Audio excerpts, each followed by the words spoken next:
Kalendārs vēsta, ka šajā nedēļas nogalē noslēgsies melnā ūdens truša gads, un tā vietā stāsies zaļais koka pūķis. Tas simbolizējot spēku, enerģiju un drosmi, pūķis ir ambīcija pilns un augst jaunas pieredzes. Tas aicinās uz varoņdarbiem un dāsni piedāvās iespējas pietiks ar nelielu piepūli, lai noķertu veiksmi aiz astes. Kas par pūķiem tepat Latvijā ir sakāms dabas draugam Ilmāram Tīrmanim, to tūlīt uzzināsim. Sakabinot mūsu kalendāru, kas tiek dēvēts par Grigora kalendāru, ar austrumu kalendāru, iznāk, ka mūsu kalendārā šī gada 10. februārī sākas austrumu kalendāra zaļā koka pūķa gads. Tas beigsies mūsu kalendāra nākamā gada 28. janvārī. Pavadīgs kalambūrs iznāca, piedodiet. Lai vai kā, zaļā koka pūķa gads austrumu kalendārā ir retums, kas iestājas tikai reizi 60 gados. Tomēr jāpiebilst vienalga, zaļā koka pūķis vai vienkārši pūķis. Šis mistiskais radījums, pūķis, nav saistīts tikai ar ķīniešu astroloģiju. Pūķa tēls pastāv daudzās pasaules kultūrās, tostarp kopš seniem laikiem arī Latvijas tautu mītos, teikās, pasakās. Dažādās zemeslodes vietās pūķi raksturo, apraksta vārdos, tekstos un attaino ilustrācijās savdabīgi, atšķirīgi. Tomēr vairākumam pasaules pūķu, manuprāt, ir kaut kas izteikti vienojošs, proti līdzība ar rāpuļiem. Vairāk vai mazāk izteikta, taču šķiet tā pastāv. Par to lielā mērā liecina arī pūķa latīniskais nosaukums drako, darināts no vārda drakonem, kas tulkojams kā milzīga čūska. Tiesa, daudzējādie pasaules pūķu veidoli līdzinās ne tikai čūskām, bet dažādiem rāpuļiem, izņemot bruņurpuķus. Arī Latvijā, kā redzat, sastopami dabā mītoši pūķu prototipi. Tomēr Latvija rāpuļiem ir ziemeļzeme, tāpēc pie mums konstatēts 7 to sugas. 6 no šīm sugām pārstāv tā saucamo zvīņrāpuļu kārtu. Tās ir 3 sugu ķirzakas un 3 sugu čūskas. 7. Latvijas rāpuļu faunas suga purva bruņurpucis, protams, pieder bruņurpuču kārtē. Pūķiem līdzīgo visu zvīņrāpuļu ķermeņus atbilstoši nosaukumam sedz zvīņas, ragvīles zvīņas. Zvīņas ierobežo šo dzīvnieku ķermeņa augšanu, tāpēc zvīņrāpuļi periodiski pārģērbjas. Nomet virsējo neelastīgo ragvīles apvalku, zem kur jau izveidojies jauns. Mūsu valstī gan visbiežāk, gan visplašāk sastopamais zvīņrāpulis ir viena no kājainajām ķirzakām. Šī pati pļavas ķirzaka. Sila ķirzaka, otra kājainā ķirzaka, Latvijā daudz retāk sastopama.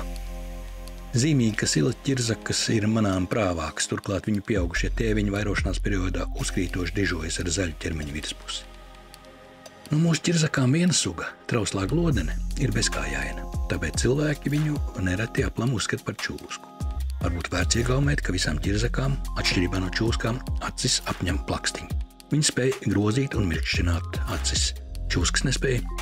Vēl visas mūsu ķirzakas satvertas aiz astes spēja un prot šo asti nomest. Šī prasme nereti glābj dzīvību. Zaudētā aste vēlāk attaugties īsāk.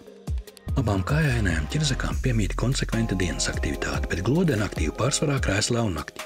Pārsvarā taču nevienmēr. Ķirzaks ir gaļēdājs, ķer un ēd dažādus bezmugurkaulniekus. Pie mums visbiežāk sastopamā čūska, zalktis, ar ūdeņiem cieši saistīts dzīvnieks un izmēros no visiem prāvākais Latvijas rāpulis. Zalkšu pamatbarība, zivis un abinieki. Šī čūska savu medību notiesā dzīvu. Pie retiem un īpaši aizsargājumiem Latvijas zvīņrāpuļiem pieder gludenā čūska. Dienas čūska, kas pārtiek galvenokārt no citiem rāpuļiem. Savus upurus pirms aprīšanas gludenā čūska nožņaudz. Viņa ir Latvijas žņaudzēja čūska. Trešā mūsu čūska odze var būt aktīva jebkurā diennakts periodā, taču nolūkot upuru parasti dodas krēslā. Barojas viņi galvenokārt ar nelieliem grauzējiem, vardēm, putnu mazuļiem, retāk ar ķirzakām vai pat tikai kukaiņiem. Medījumu odze nogalina tam iekožot un ievadot indi. Tad, kad sakūstais rindas pavisam nobeigts, čūska to apēda. Tagad augstajā sezonā savaļā Latvijas rāpuļus neredz. Ziemu šie dzīvnieki pie mums pavada dziļi pasaknēs, alās un citos pazemes tukšumos. Nereti arī ēku drupās un zem pamatiem. Normālos apstākļos visi mūsu rāpuļi ziemošanas vietas pamet agrāk vai vēlāk aprīlī. Diezgan drīz pēc pārziemošanas rāpuļi sāk riestu pārojas. Zalkšiem raksturīgi, ka pārošanās laikā viņi pulcējas vienkop un sabijas kamolā. Iespējams, kādam cilvēkam, teiksminiekam, savulaik paveicās ieraudzīt zalkšu pārošanās procesu, un tā viņa prātā radās tēls. Daudzgalvains pūķis ar čūskveidīgiem kakliem. Varbūt puķis kaut kā saistīts arī ar ķirzaku un čūsku brīdinošo šņākšanu. Latvijā iespējams jau nav izslēgts, ka vārds puķis cēlies no vārda pūst, vai uzpūst, vai uzpūsties, piepūsties.